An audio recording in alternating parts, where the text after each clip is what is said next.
তো আপনারা যারা এতদিন থেকে অপেক্ষা করছিলেন যে কবে অন্নপূর্ণা ভান্ডারের ফর্ম ফিল আপ শুরু হবে, তো সেটা ইতিমধ্যেই শুরু হয়ে গেছে এবং এই ফর্মটা পাবলিশ হবার আগামী 90 দিনের মধ্যে আপনাকে ফর্মটা ফিল আপ করে জমা দিতে হবে। তো আজকের এই ভিডিওতে আমরা দেখব এই ফর্মটি আমরা কোথায় পাবো এবং ফর্মটি সঠিকভাবে নির্ভুলভাবে আমরা কিভাবে ফিল আপ করবো। এই ফর্ম 11 পাতার ফর্ম, এর মধ্যে প্রচুর ইনফরমেশন চাওয়া হয়েছে। কাজেই এই ফর্মে একটু ভুল করা মানে কিন্তু আপনার টাকাটা আসবে না, তার সাথে সাথে এটা জনগণনার কাজেও লাগবে এই ফর্মটি। তো সেক্ষেত্রে আপনাকে সঠিকভাবে কিন্তু ফিল আপ করতেই হবে। আর শেষে আমি বলে দেবো যে আপনার কোনটা করলে তাড়াতাড়ি আপনি টাকাটা পাবেন, অফলাইন না অনলাইন। ঠিক আছে, তাহলে দেখুন ফর্মের প্রথমেই কী লেখা আছে না, ফর্মের প্রথমেই লেখা আছে যে each section has clear field, tick checkbox, options and instructions, each checkbox and field is carefully labeled for clarity. Instructions guide the applicant and verifying officials. Filling up all fields are mandatory. অর্থাৎ প্রত্যেকটা ঘরকে কিন্তু আপনাকে fill up করতে হবে। তো সবার প্রথমেই যেটা আপনাকে করতে হবে, এই যে মাঝের যে রোগুলো দেখতে পাচ্ছেন, এই মাঝের রোয়ে আপনাকে আপনার ডিটেলস দিতে হবে। ঠিক আছে, তাহলে প্রথমে ডিটেলস চাওয়া হয়েছে হেড অফ দ্য ফ্যামিলি। আপনার যে ফ্যামিলির হেড, এখানে ওনার নাম লিখে দেবেন। হেড অফ দ্য ফ্যামিলির নাম এখানে আপনারা লিখে দেবেন। তারপরে কি বলা হয়েছে, তারপরে বলা হয়েছে এই ফ্যামিলির নেমটা যেন আধার কার্ডে যে নামের বানান আছে সেই নামের বানান অনুযায়ী হয়। অর্থাৎ আপনার যদি দেখা যায় আধার কার্ডে নামের বানান ভুল আছে, আপনি কিন্তু এখানে সেটাই দেবেন। ডেট অফ বার্থ কার, হেড অফ দ্য ফ্যামিলির ডেট অফ বার্থ এখানে দেবেন। এখানে এইভাবে লিখে দেবেন, যেমন 1/11/2000। তো এইভাবে আপনি হেড অফ দ্য ফ্যামিলির ডেট অফ বার্থটা লিখে দেবেন। এরপর আসছে জেন্ডার অফ ফ্যামিলি, অর্থাৎ হেড অফ দ্য ফ্যামিলি যিনি আছেন উনি মেল না ফিমেল না আদার, তো যেটাই আপনি তার ঘরে টিক বক্স দেবেন। বেশ, এটা হয়ে গেল। তারপরে Aadhaar of head of the family, অর্থাৎ আপনার পরিবারের যিনি প্রধান ওনার আধার কার্ডের নাম্বার এখানে বসিয়ে দেবেন সুন্দর করে। এই জিনিসগুলো যদি একটু ভুল হয় তাহলে সেক্ষেত্রে কিন্তু সরকার আপনার ফর্মকে বাতিল করে দেবে, সেটাকে বিবেচনা করবে না। আচ্ছা, তারপরে কি বলছে, তারপরে বলছে house hold ID of digital ration card if any, অর্থাৎ আপনার কাছে যদি ডিজিটাল রেশন কার্ড থাকে তাহলে সেটাই আপনার কাছে একটা হাউস হোল্ড আইডি। তাহলে এই জায়গায় আপনি ডিজিটাল রেশন কার্ডের নাম্বারটা বসিয়ে দেবেন। নাম্বার অফ ফ্যামিলি মেম্বার্স, আপনার পরিবারে কতজন সদস্য আছে। 3 জন থাকলে 3 জন, 4 জন থাকলে 4 জন। ধরুন আমার 4 জন আছে, তাহলে এখানে আপনি 4 লিখে দেবেন। কেন, কারণ এখানে বলেছে নাম্বারস অনলি, আপনি 4 লিখতে পারেন না, আপনাকে লিখতে হবে 4।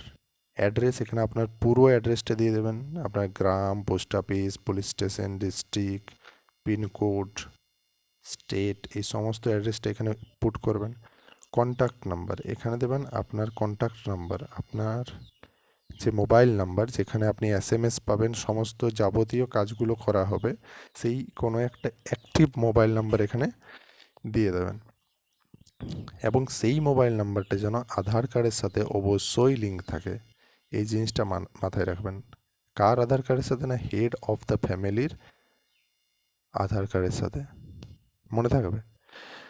তাহলে যাদের হেড অফ দ্য ফ্যামিলির আধার কার্ডের সাথে মোবাইল নাম্বার লিঙ্ক নেই, আপনারা তারা এক্ষুনি সেটা চলে যান পোস্ট অফিসে বা কোনো আধার সেন্টারে, মোবাইল নাম্বার লিঙ্ক করে নিন, তারপরে ফর্মটা ফিল আপ করবেন।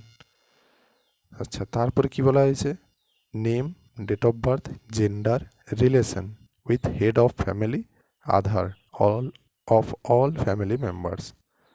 আচ্ছা, এবার কি করতে হবে, আপনাকে আপনার পুরো ফ্যামিলি মেম্বারের ডেট অফ বার্থ, ফ্যামিলির হেডের সাথে কি সম্পর্ক এবং আধার কার্ড নিয়ে বসতে হবে। বসার পর আপনি এখানে কি করবেন ভালো করে লক্ষ্য করুন। বসার পর আপনাকে যেটা করতে হবে, এখানে হেড অফ দ্য ফ্যামিলির নামটা এখানে লিখে দিতে হবে। তারপরে মেম্বার ওয়ান ধরুন এ, আপনি মেম্বার ওয়ানের নাম লিখে দিলেন। ডেট অফ বার্থ এখানে তার লেখা হয়ে গেল। জেন্ডার মেল না ফিমেল লিখে দিলেন। Relationship with head of the family, যদি সান হয় সান, ডটার হলে ডটার, তো যদি ছেলে হয় আপনি লিখে দিলেন এখানে সান। তারপরে মেম্বার ওয়ানের আধার কার্ড নাম্বার এখানে লিখে দেবেন, ব্যাস হয়ে গেল। এরপরে এই জায়গায় চলে আসতে হবে অ্যাপ্লাইং ফর অন্নপূর্ণা যোজনা, অর্থাৎ মেম্বার 1 কি অন্নপূর্ণা যোজনা পায়? যদি পায় তাহলে ইয়েসে টিক চিহ্ন, যদি না পায় তাহলে এখানে কিছু করার দরকার নেই। তারপরে আসছে মেম্বার 2। মেম্বার 2তে কি? মেম্বার 2তেও সেম, মেম্বার 2র নাম দিতে হবে। মেম্বার 2র এখানে নাম দেবেন, মেম্বার 2র ডেট অফ বার্থ দেবেন, মেম্বার 2র জেন্ডার লিখে দেবেন এবং ফ্যামিলি হেডের সাথে কি সম্পর্ক সেটা লিখে দেবেন, আধার কার্ড নাম্বারটা লিখে দেবেন। যদি অন্নপূর্ণা যোজনা পায় তাহলে সেখানে ইয়েস দেবেন, না হলে দেওয়ার দরকার নেই। মেম্বার 3 অর্থাৎ ওনার নাম লিখে দেবেন, ডেট অফ বার্থ লিখে দেবেন, জেন্ডার এবং রিলেশনশিপ লিখে দেবেন। ফর এক্সাম্পল মেম্বার 3 হলেন কোনো একজন মহিলা, তাহলে মহিলাদের জন্যই তো এটা করা, যাতে ওনার অন্নপূর্ণা ভাণ্ডারটা পান। তো সেক্ষেত্রে কী করবেন, এখানে মহিলার নামটা লিখে দেবেন, আমি লিখে দিলাম XYZ, ডেট অফ বার্থটা এখানে লিখে দেবেন, জেন্ডার F লিখে দেবেন, F মানে female, relationship with head of the family, তাহলে ওনার কে হয় না, ওনার ওয়াইফ হন, এখানে আপনি ওয়াইফ লিখে দেবেন। তারপরে আধার নাম্বার লিখে দেবেন, ওনার যে আধার নাম্বার আছে। এবার যদি বলা হয় যে মেম্বার 3 কি এলিজেবল অন্নপূর্ণা যোজনার জন্য, তাহলে সেক্ষেত্রে কিন্তু আপনাকে এবার ইয়েসে টিক করতে হবে। ঠিক আছে, এবার এই জায়গায় একটা জিনিস লক্ষ্য করতে হবে, ধরুন আমার কোনো একজন মেম্বার আছে যার বয়স 5 বছরের নিচে বা যার আধার কার্ড নেই, তাহলে সেক্ষেত্রে আমি কি করব না, সেক্ষেত্রে এই জায়গায় একটা ইনস্ট্রাকশন খুব সুন্দরভাবে দেওয়া হয়েছে যে ফর চিলড্রেন বিলো 5 ইয়ার্স, 5 বছরের নিচে যে সমস্ত শিশু আছে তাদের আধার কার্ডের জায়গায় আমাকে লিখতে হবে NA না, মনে থাকবে NA না। তারপরে কি আছে ফর্মতে, তারপরে ফর্মে আছে টোটাল 11টা পেজ আছে, 11টা পেজের প্রত্যেকটা কিন্তু আপনাকে পুঙ্খানুপুঙ্খভাবে ফিল আপ করতে হবে, একদম সঠিক তথ্য দিতে হবে। একটা ভুল তথ্য মানে আপনার ফর্মটা কিন্তু রিজেক্ট হয়ে যাবে। এরপরে মেম্বার 4-এর এখানে ডিটেলস দিয়ে দেবেন এই জায়গায়, ওই যেমনভাবে বললাম, নাম, জন্ম তারিখ, জেন্ডার, ফ্যামিলি হেডের সাথে কী সম্পর্ক এবং আধার কার্ড অন্নপূর্ণা পায় কি না এগুলো। তারপরে মেম্বার 5 আছে, এরপরে যেটা আছে ব্যাঙ্ক অ্যাকাউন্ট ডিটেলস, শুধুমাত্র হেড অফ দ্য ফ্যামিলির নয়, ব্যাঙ্ক অ্যাকাউন্ট ডিটেলসটা আপনাকে দিতে হবে হেড অফ দ্য ফ্যামিলি এবং বাকি অন্যান্য যে সমস্ত অ্যাডাল্ট ফ্যামিলি মেম্বার আছে তাদের জন্য। তাহলে আপনি কি করবেন, হেড অফ দ্য ফ্যামিলির ব্যাংকের নাম লিখবেন, ধরুন ইউকো ব্যাংকে আছে, তাহলে এখানে আপনি লিখে দেবেন ইউকো ব্যাংক। ঠিক আছে, অ্যাকাউন্ট নাম্বারটা এখানে লিখে দেবেন, IFSC কোডটা লিখে দেবেন, ব্যাংকের বইয়েই দেখবেন লেখা থাকে IFSC কোড। এবার মেম্বার 1-এর একইভাবে ব্যাংকের নাম লিখতে হবে, অ্যাকাউন্ট নাম্বার লিখতে হবে, IFSC কোড লিখতে হবে। মেম্বার 2-এরও ব্যাংকের নাম, অ্যাকাউন্ট নাম্বার, IFSC কোড। এইভাবে মেম্বার 3, মেম্বার 4, মেম্বার 5-এর টোটাল জিনিসটা আপনাকে লিখে দিতে হবে। বেশ, এরকম মেম্বার 5 অবধি আছে।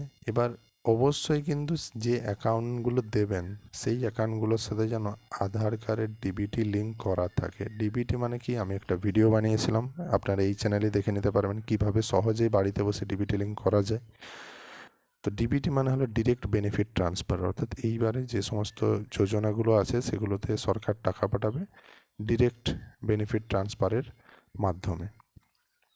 ঠিক আছে, তাহলে সেগুলো যেন DBT লিঙ্ক থাকে আপনারা সেটা নিশ্চিত করবেন NPCI ওয়েবসাইট থেকে, আমি ভিডিও বানিয়ে রেখেছি, আপনারা একটু চেক করে নেবেন। তারপরে আসছে ভোটার কার্ড ডিটেলস, অর্থাৎ হেড অফ দ্য ফ্যামিলি এবং বাড়ির অন্যান্য যে সমস্ত মেম্বার আছে তাদের সবার ভোটার কার্ড নিয়ে আপনাকে বসতে হবে। বসার পর এখানে আপনাকে দিতে হবে ভোটার কার্ডের যাবতীয় ডিটেলস, এপিক মানে হচ্ছে ভোটার কার্ড। এবার শুধুমাত্র এখানে ভোটার কার্ড নাম্বার দিলে হবে না, আপনি হেড অফ দ্য ফ্যামিলির ভোটার কার্ডের নাম্বার দিলেন, তারপরে আপনাকে দিতে হবে অ্যাসেম্বলি কনস্টিটিউয়েন্সি, অর্থাৎ কোন বিধানসভার অন্তর্গত আপনারা, পার্ট নাম্বার দিতে হবে, অর্থাৎ আপনার যে ভোটার কার্ড আপনার পার্ট নাম্বার কত, তাহলে সেই জিনিসগুলো এখানে আপনাকে ইনপুট করতে হবে, হেড অফ দ্য ফ্যামিলির এপিক নাম্বার এবং অ্যাসেম্বলি কনস্টিটিউশন ও পার্ট নাম্বার। এবার এগুলো আপনার কোথায় থেকে পাবেন, পার্ট নাম্বার, অ্যাসেম্বলি কনস্টিটিউশন, আপনাকে ক্রোমে সার্চ করতে হবে, ভালো করে শুনুন, ক্রোমে আপনাকে সার্চ করতে হবে ECI, election commission of India. এবার election commission of India search করার পর আপনার কাছে একটা পেজ আসবে, সেখানে আপনার ভোটার কার্ডের নাম্বার চাইবে এবং আপনার চাইবে স্টেট, এগুলো ইনপুট করার পরেই আপনি যখন ক্যাপচা দিয়ে সাবমিট করবেন তার সাথে সাথেই আপনার account assembly constituency part number আপনার সিরিয়াল নাম্বার টোটাল জিনিসগুলো চলে আসবে, সেখান থেকে আপনি এগুলো বসিয়ে দেবেন। তাহলে election commission of India search করতে হবে ক্রমে গিয়ে। তো এখানে 3 জন মেম্বারের ভোটার কার্ড নাম্বার, 5 জন মেম্বারের voter card number, assembly constituency এবং পার্ট নাম্বার দিয়ে দেবেন। এরপরে আসছে ক্যাটাগরি। ক্যাটাগরি কাদের দিতে হবে? যাদের শুধুমাত্র সার্টিফিকেট আছে আপনাকে কিন্তু তাদেরই ক্যাটাগরি দিতে হবে। ধরুন আপনার ছেলে ওবিসি, কিন্তু আপনার ওবিসি সার্টিফিকেট নেই, তাহলে সেক্ষেত্রে কিন্তু আপনি সার্টিফিকেট ক্যাটাগরিতে ওবিসি দিতে পারেন না। কেন কি এখানে বলাই হচ্ছে necessary certificates like caste certificate, EWS certificate, creamy layer certificate etcetera as applicable. অর্থাৎ আপনি এটা যখন জমা দেবেন তখন কিন্তু আপনার ওই কাস্ট সার্টিফিকেটের ডকুমেন্টস প্রয়োজন। এবার যাদের ওবিসি বাদ হয়ে গেছে তাদেরকে কি করতে হবে? তাদেরকে এখানে ইউআর অর্থাৎ আনরিজার্ভডে ক্লিক করতে হবে। অর্থাৎ আপনারা এখন থেকে জেনারেল হয়ে গেছেন, ঠিক আছে? আপনারা জেনারেলে ক্লিক করবেন, আর যাদের কাস্ট সার্টিফিকেট আছে আপনারা সেই কাস্ট সার্টিফিকেটে ক্লিক করবেন। যে মহিলার আপনারা করছেন সেই মহিলার যদি কাস্ট সার্টিফিকেট থাকবে, যে কাস্ট সার্টিফিকেট থাকবে সেই কাস্ট সার্টিফিকেট আপনারা ক্লিক করবেন। হয়ে গেল। এবার আসছে রেশন কার্ডের ডিটেলস। বলছি do you have a digital ration card? আপনার যদি ডিজিটাল রেশন কার্ড থেকে থাকে আপনি ইয়েস করবেন, না হলে নো করবেন। সবার এখন ডিজিটাল রেশন কার্ড হয়ে গেছে, যেটা সাদা বা ব্লু কালারের হয় সেগুলো। আচ্ছা, যদি আপনার ইয়েস হয় তাহলে এবার আপনার রেশন কার্ডটা কোন ক্যাটাগরির? অর্থাৎ আপনার রেশন কার্ডের প্রথমেই দেখবেন লেখা থাকে AAY, PHHS, PHH, এই জিনিসগুলো, এগুলো দেখে আপনাকে জাস্ট টিক মারতে হবে। তারপরে বলছে আপনার পরিবার কি প্রত্যেক মাসে মাসে রেশন নেয় রেশন দোকান থেকে? তো যাদের নেয় তাদের ইয়েস করবে যে আমাদের নেওয়া হয়। এবার আসছে আপনার বাড়ির সাইজ সম্পর্কে। আপনার বাড়ির 3টের বেশি পাকা রুম আছে কি না? যদি 3টের বেশি পাকা রুম থাকে তাহলে আপনি করবেন ইয়েস, না হলে এটা সবার নো করাই ভালো। তারপরে বলছে আপনার পরিবারের নামে কোনো জমি আছে কিনা, অর্থাৎ বাড়ির বাইরে জমি, registration records, mutation copy of the latest ROR, land records with date of updation and ROR। অর্থাৎ আপনার যদি জমি থাকে তাহলে সেক্ষেত্রে আপনার জমির কাগজ এখানে লাগবে। যদি থাকে তাহলে ইয়েস করবেন, যদি না থাকে আপনি করবেন নো। এবার আপনার যে বাড়িটা রয়েছে সেই বাড়িটা কত ডেসিমেল জায়গা জুড়ে আছে এখানে সেটা লিখতে হবে। এবার এটা যখন জমা দেবেন তখন ওই ডেসিমেলের যেখানে প্রমাণ আছে সেই কাগজটাও লাগবে। এবার আসছে গাড়ি ঘোড়ার ব্যাপার। বলা হচ্ছে do any member own a motorised non commercial 4 wheeler? আপনার বাড়িতে কি 4 চাকা আছে? যদি থাকে ইয়েস, যদি না থাকে নো। এবার যদি আপনার বাড়িতে থাকে তাহলে আপনার গাড়ির নাম্বার এখানে আপনাকে লিখতে হবে, আপনার গাড়ির রেজিস্ট্রেশন নাম্বার আপনাকে লিখতে হবে। মানে বুঝতে পারছেন, অন্নপূর্ণা ভাণ্ডারের ফর্ম ফিল আপ করা মানে কিন্তু এমন নয় যে আপনি কয়েকটা ইনফরমেশান দিলেন, ব্যাঙ্ক অ্যাকাউন্ট ডিটেলস দিয়ে দিলেন, কাজ হয়ে গেল। এখানে আপনার যাবতীয় ডিটেলস দেওয়া হচ্ছে, কাজে এই ডিটেলসগুলো ফিল আপ করতে হবে। এবার এই ফর্ম ফিল আপে প্রচুর মানুষকে বাদ দেওয়া হবে, সেই জন্যই এত ডিটেলস নেওয়া হচ্ছে। তারা সব ভেরিফাই করবে, যারা প্রাপ্য তাদেরকেই দেওয়া হবে, সবাইকে দেওয়া হবে না। তারপরে এখানে আপনাকে মডেল নাম্বারটা লিখে দিতে হবে, গাড়ির মডেল কী আছে। হয়ে গেল। তারপরে আপনার হেলথ ইন্স্যুরেন্সের কথা এখানে বলা হচ্ছে। আপনার হেলথ ইন্স্যুরেন্স যদি থেকে থাকে তাহলে, যদি হেলথ ইন্স্যুরেন্স নেওয়া থাকে তাহলে ইয়েস করবেন, যদি না থাকে নো করে বেরিয়ে যাবেন। এবার যদি আপনি ইয়েস করেন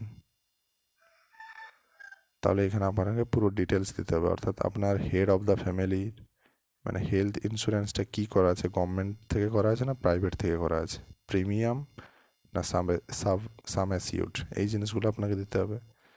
সেম অ্যাজ ওয়েল অ্যাজ আপনাকে কিন্তু family member 1, family member 2, family member 3 প্রত্যেকের এই ইন্স্যুরেন্সের ডিটেলসগুলো দিয়ে দিতে হবে। এরপর আসছে ইনকাম বা profession. Does any member pay income tax or professional tax? এবার এখানে ইনকাম ট্যাক্স মানে কি? ইনকাম ট্যাক্স মানে আমরা তো ট্যাক্স সবাই পে করি, বিভিন্ন জিনিস কেনার মাধ্যমে জিএসটি দিয়ে থাকি। তো এই জায়গায় যে ইনকাম ট্যাক্সের কথা বলা হচ্ছে সেটা হলো আপনার প্রপার্টি ট্যাক্স, যেটাকে আমরা বলি ডাইরেক্ট ট্যাক্স। সরাসরি যেগুলো আমরা সরকারকে ট্যাক্স দিই। তো যারা সরাসরি সরকারকে ট্যাক্স দেন তারা এটা ইয়েস করবেন, আর যাদের এরকম কোনো ঝামেলা নেই সরকারকে ট্যাক্স দেওয়ার, তারা এখানে নো করে দেবেন। এরপর আসছে প্যান কার্ড। প্রত্যেকটা ফ্যামিলি মেম্বারের প্যান কার্ড ডিটেলস আমাকে দিতে হবে। তাহলে pan card of family members. এবার হেড অফ দ্য ফ্যামিলি যিনি আছেন, এখানে প্রথমে ওনার প্যান কার্ড নাম্বার দিতে হবে, এখানে ওনার নাম লিখতে হবে, দিয়ে প্যান কার্ড নাম্বার দিতে হবে। মেম্বার ওয়ানের নাম লিখতে হবে, প্যান কার্ড দিতে হবে, মেম্বার টু এর নাম, প্যান কার্ড, এইভাবে করে এই এই পুরো বক্সটাতে 5জন মেম্বারের প্যান কার্ডের ডিটেলস দিতে হবে এবং নামটা তাদের দিতে হবে। ঠিক আছে, তারপরে কি বলছে, নেচার অফ এমপ্লয়মেন্ট, অর্থাৎ আপনার হেড অফ দ্য ফ্যামিলি কী কাজ করেন। যদি কোনো সরকারি চাকরি করে থাকেন, সরকারি চাকরি যারা করেন তারা কিন্তু এই অন্নপূর্ণা ভাণ্ডারের সুবিধা পাবেন না। ঠিক আছে, সেটাই যাচাই করার জন্য এই জায়গাটা দেওয়া হয়েছে। তো যদি সরকারি চাকরি করে থাকে তাহলে আপনি গভর্নমেন্ট সেক্টর লিখবেন, যদি প্রাইভেটে কোনো কাজ করে থাকেন তাহলে আপনি লিখবেন ইন প্রাইভেট সেক্টর। আচ্ছা, যদি সেলফ এমপ্লয়েড অর্থাৎ এইসবের কোনো কিছুই কাজ করেন না, তিনি নিজেই কোনো ব্যবসা বাণিজ্য করেন, তাহলে সেক্ষেত্রে আপনি লিখবেন ফর্মাল সেক্টর সেলফ এমপ্লয়েড। আচ্ছা, যদি পার্ট টাইম কোনো জব হয়, পার্ট টাইম ইনফর্মাল সেক্টর, অর্থাৎ যদি কোনো ফার্মার বা রাজমিস্ত্রি বা দোকানদার এই টাইপের জিনিসগুলো হয়, তাহলে কিন্তু আপনি ইনফর্মাল সেক্টর সেলফ এমপ্লয়েড লিখবেন। মাইগ্রেন্ট লেবার মানে যদি বাইরের কোনো রাজ্যে যায় কাজ করতে, আর আনএমপ্লয় যদি বেকার থাকে, সেক্ষেত্রে আপনি এটা লিখবেন। এবং কোনোটাই যদি আপনার চয়েস না হয়, আপনার যদি অপশানে না থাকে, তাহলে আপনি করবেন আদার্স। এবার একই রকমভাবে মেম্বার ওয়ানের পেশার ডিটেলস আপনি লিখবেন যা করে যারা হাউস ওয়াইফ তারা কি করবে, তারা আদার্সে ক্লিক করবে। মেম্বার থ্রিরও একই ডিটেলস দিতে হবে, মেম্বার থ্রি। এবার এই জায়গায় কিন্তু আপনি একের বেশি অপশানে টিক দিতে পারেন, অর্থাৎ একটা থেকে বেশি 2-3টে আপনি নির্বাচন করতে পারবেন। এই জায়গায় লেখা আছে multiple option provide necessary supporting documents if available. কিন্তু যেগুলো আপনারা টিক দেবেন সেগুলোর আপনার একটা সাপোর্টিভ ডকুমেন্টস থাকতে হবে, ভেরিফাইয়ের সময় এই ডকুমেন্টসগুলো লাগবে। ঠিক আছে, এবার আপনি যদি রাজমিস্ত্রি হন, আপনি রাজমিস্ত্রির ডকুমেন্টস কোথায় পাবেন? তো সেক্ষেত্রে নয়, আপনি যদি সরকারি চাকরি করেন তো সেক্ষেত্রে আপনার ডকুমেন্টসগুলো লাগবে, বা আপনি যদি প্রাইভেটে কাজ করেন আপনার জয়নিং লেটারটা লাগবে।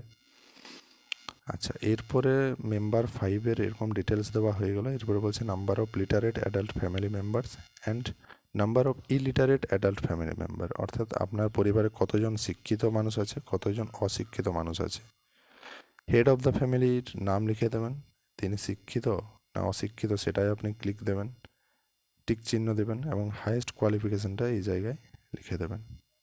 তারপর আসছি মেম্বার ওয়ানের নাম, তিনি লিটারেট না ইলিটারেট সেটা লিখে দেবেন এবং হাইয়েস্ট কোয়ালিফিকেশানটা এখানে দেবেন। মেম্বার টু, একই রকমভাবে মেম্বার টু এর নাম, তিনি শিক্ষিত না অশিক্ষিত সেই জিনিসটা এখানে লিখে দেবেন এবং তার সাথে সাথে এখানে কি করবেন না লিটারেট ইলিটারেট সেটা দেওয়ার পর আপনাকে এখানে দিতে হবে হাইয়েস্ট কোয়ালিফিকেশান। 8 পাস, মাধ্যমিক pass, MP pass, HS pass, graduate, এই জিনিসগুলো আপনারা এখানে লিখে দেবেন। ঠিক আছে, তারপর এখানে কি বলছে, highest educational qualification may be provided of all literate adult, অর্থাৎ আপনি যারা ইলিটারেট তাদের যদি আপনি হাইয়েস্ট কোয়ালিফিকেশান না দেন তাহলেও চলবে, কিন্তু যারা লিটারেট তাদের কিন্তু আপনাকে হাইয়েস্ট কোয়ালিফিকেশান দিতেই হবে, এটা বাধ্যতামূলক। এরকম 5জন মেম্বারের আপনি দিয়ে দিলেন সব ডিটেলস, লিটারেট না ইলিটারেট।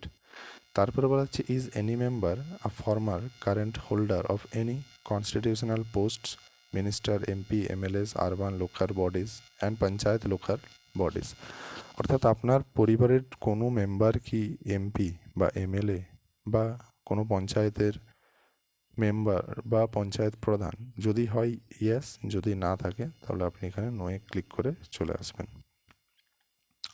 এবার যদি থাকে তাহলে আপনার কতজন মেম্বার আছে সেটা আপনাকে লিখতে হবে এই বক্সটাতে। ঠিক আছে, এবার যা কিছুই আপনি লিখবেন সেগুলোর প্রত্যেকের কিন্তু একটা সাপোর্টিং ডকুমেন্টস লাগবে প্রমাণস্বরূপ, সেগুলো আপনাকে দিতে হবে। তারপর বলছে is any member are government pensioner, অর্থাৎ আপনার পরিবারের যতজন মেম্বার আছেন তাদের মধ্যে কেউই কি সরকারের পেনশন পায়? যদি পায় ইয়েস, যদি না পায় নো। এবার যদি পায় তাহলে সেই কতজন মেম্বার পান? অবশ্যই আমাকে এখানে পেনশন স্লিপটা অ্যাটাচ করতে হবে। তারপরে কি আসছে, তারপরে যে বিষয়টা হচ্ছে, is any number member registered under GST. GST আইন মানে কি? জিএসটি আইন মানে যেগুলো বিভিন্ন কোম্পানি হয়, তারা ব্যবসা করার জন্য জিএসটি রেজিস্টার করা হয়। তো আপনার যদি পরিবারের কোনো মেম্বার জিএসটি রেজিস্ট্রেশন করে থাকেন, তাহলে সেক্ষেত্রে আপনি ইয়েস করবেন। যদি না করে থাকেন সেক্ষেত্রে আপনি নো চুজ করবেন। তারপরে এখানে বলা হচ্ছে আপনার পরিবারের বার্ষিক, অ্যানুয়াল মানে বার্ষিক, 1 বছরে মোট ইনকাম কত? 72,000, 84,000, 1,20,000, যেটা আপনার পরিবারের ইনকাম হয় আপনি এখানে সেটা নাম্বারটা লিখে দেবেন, ডিজিটে লিখবেন। হ্যাঁ, 1,20,000 এরকম লিখতে যাবেন না, পরিষ্কারভাবে লিখবেন 84,000, 84,000। আচ্ছা, তারপরে বলছে other identity documents, CAA application status. তাহলে সিএএ যদি আপনার করা হয়ে থাকে আপনার ফ্যামিলি মেম্বারের, হেড অফ দ্য ফ্যামিলি, যদি অ্যাপ্লিকেবল হয় আপনি করবেন অ্যাপ্লিকেবল। যদি অ্যাপ্লিকেবল হয় সিএএ, অর্থাৎ সিএর একটা ফর্ম আমরা জানি। সিএএ মানে কি? সিএএ মানে হলো কনস্টিটিউশন অ্যামেন্ডমেন্ট অ্যাক্ট, যেটা আমাদের পশ্চিমবঙ্গে এখনও হয়নি। কাজেই আমাদের এখানে অ্যাপ্লিকেশন নাম্বার বা সার্টিফিকেট নাম্বার আমরা পাবো না, তাই এগুলো সবার নট অ্যাপ্লিকেবলই হবে। এবার অন্যান্য রাজ্যে যেগুলোতে হয়ে গেছে সেখানে অ্যাপ্লিকেশন নাম্বার লিখতে হবে, সার্টিফিকেট নাম্বার লিখতে হবে। তো 5 জন মেম্বারের ক্ষেত্রেই যেহেতু কারোই হয়নি পশ্চিমবঙ্গে, তো এই জায়গায় আপনারা নট অ্যাপ্লিকেবল করে বেরিয়ে যাবেন। তারপরে আসছে সেকশন ফিল্ড, অন্যান্য যে সমস্ত বিষয়গুলো আছে, অর্থাৎ হেড অফ দ্য ফ্যামিলি তিনি যদি কোনো আপনার স্টুডেন্ট ক্রেডিট কার্ডের টাকা বা আর্টিসান ক্রেডিট কার্ডের টাকা, এই ধরনের কোনো প্রকল্পের টাকা পেয়ে থাকে, সেগুলো আপনাকে দিতে হবে। প্রথমে হেড অফ দ্য ফ্যামিলির নাম দিতে হবে, আইডি নাম্বার দিতে হবে, কত তারিখে ইস্যু হয়েছে সেগুলো দিতে হবে, এবং যাই দেবেন আপনার কিন্তু একটা সাপোর্টিং ডকুমেন্টস দরকার বায়া ইস্যুইং অথরিটি। বেশ, হয়ে গেল। আচ্ছা, তারপরে আপনাকে কী করতে হবে? তারপরে আরও নিচে চলে আসবেন। If deleted in SR 2016-26 weather case pending in tribunal, অর্থাৎ আপনি যদি এসআইআরে বাদ গেছেন বা আপনার কেসটা যদি বিচারাধীন আছে, আন্ডার অ্যাডজুডিকেশন আছে, তো সেক্ষেত্রে এখানে আপনার ডিটেলস দিতে হবে। যদি না থাকে নট অ্যাপ্লিকেবল।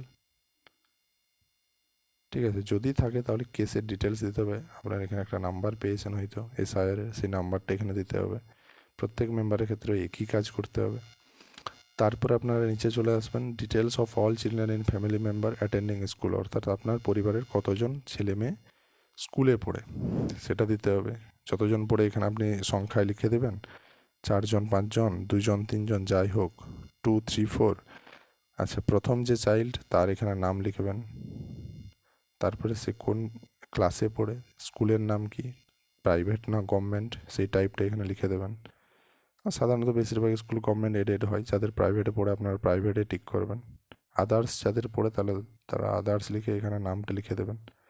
একই রকমভাবে প্রত্যেকটা মেম্বারের এখানে দিয়ে দেবেন যতজন চাইল্ড আছে। ঠিক আছে, এগুলো দেওয়ার পর চিলড্রেন্স ভ্যাকসিনেশান স্ট্যাটাস, অর্থাৎ আপনার ছেলেকে ভ্যাকসিন দেওয়া হয়েছে কি না, যদি হয়ে থাকে তাহলে ভ্যাকসিনেশান কার্ডটা আপনাকে এর সাথে জমা দিতে হবে।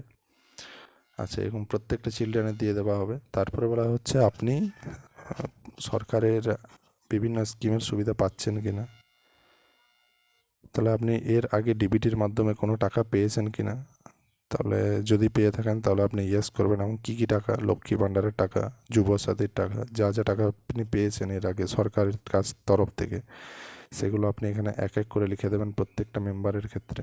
স্কলারশিপও হতে পারে সেখানে। আচ্ছা, এরপরে বলা হচ্ছে এই জায়গাটা আপনারা ফাঁকা রাখবেন। এই জায়গাটা যিনি অফিসার আপনার ভেরিফাই করবেন এখানে তিনি ফিল করবেন। তারপরে ডিক্লারেশন একদম শেষে কী বলা হচ্ছে, I hereby declare that above information is true to the best of my knowledge and I have provided all the supporting documents where applicable and have not missed and any criteria as mentioned above.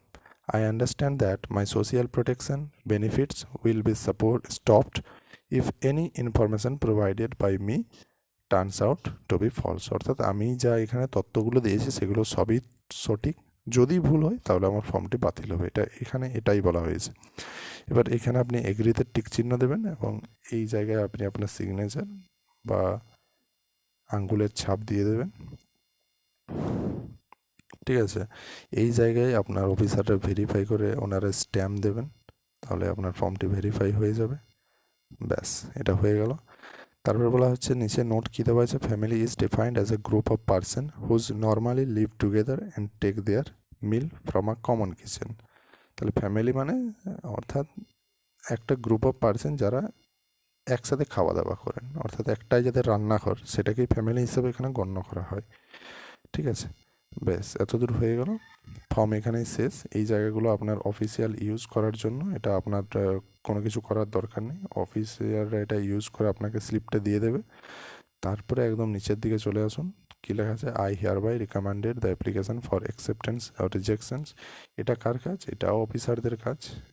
এখানে উনি যদি accept করেন এখানে date দেবেন, place দেবেন, অফিসারের signature, name এবং designation, উনি কোন ডেজিগনেশনের অফিসার সেটা লিখে দেবেন। ব্যাস, তাহলে এই কাজটা হয়ে গেল, আপনার ফর্মটি ফিল আপ হয়ে গেলো। এবার এই ফর্ম ফিল আপে যদি কোনো কিছু ভুল থাকে তাহলে কিন্তু সমস্যাটা হবে আপনার, আপনি একটা টাকাও পাবেন না। এবার যেটা বলার কথা যে এই ফর্মটি আপনি যদি অফলাইনে জমা দেন তাহলে আপনার অনেক টাইম লাগবে, অনেক সময় লাগবে, কিন্তু আপনি যদি এই ফর্মটি অনলাইনে করেন, অনলাইনে এখনও চালু হয়নি, অনলাইনে হয়ে গেলে সেটাই যদি আপনি ফিল আপ করেন তাহলে কিন্তু আপনার খুব তাড়াতাড়ি হবে এবং তথ্যগুলো আর নির্ভুলভাবে থাকবে। অফলাইন মানে জানেনই প্রচুর সংখ্যক মানুষ জমা দিতে যাবে, কাজেই প্রচুর ডিলে হয়, তাই আপনি অনলাইনে করবেন। অফলাইনে ফর্ম ফিল আপটা আমি দেখিয়ে দিলাম, অনলাইনেও এই একই রকমভাবে হয়। তাহলে আপনি এই ফর্মটি অনলাইনে ফিল আপ করবেন এবং যে যে ডকুমেন্টসগুলো লাগবে সেগুলোর পিডিএফ আপনাকে আপলোড করতে হবে। অনলাইন পোর্টাল এখনও চালু হয়নি, চালু হয়ে গেলে আপনারা এই চ্যানেল আপডেট পেয়ে যাবেন। ততক্ষণ আমাদেরকে সাবস্ক্রাইব করে পাশে থাকুন এবং যদি ভিডিওটা ভালো লাগে তাহলে লাইক করবেন, আর যদি ভালো না লাগে তাহলে তো ডিসলাইক বাটন আছেই। এবার এক্সাম অরবিট সাবস্ক্রাইব করে পাশে থাকুন। ঠিক আছে, এবার এই ফর্মটি আপনারা পাবেন কোথায় যদি অফলাইনে করতে চান? না, এই ফর্মটি নেওয়ার জন্য, তাহলে ফর্মটি পাওয়ার জন্য আপনাদের কি করতে হবে না, আপনাদের মোবাইলে যে ক্রোম ব্রাউজার আছে সেই ক্রোম ব্রাউজারটিকে ওপেন করে নিতে হবে। ক্রোম ব্রাউজারটিতে ক্লিক করবেন, ক্লিক করা মাত্রই আপনারা এই ধরনের একটা পেজ পেয়ে যাবেন। এই জায়গায় আপনাকে সার্চ করতে হবে সিকিউরিটি।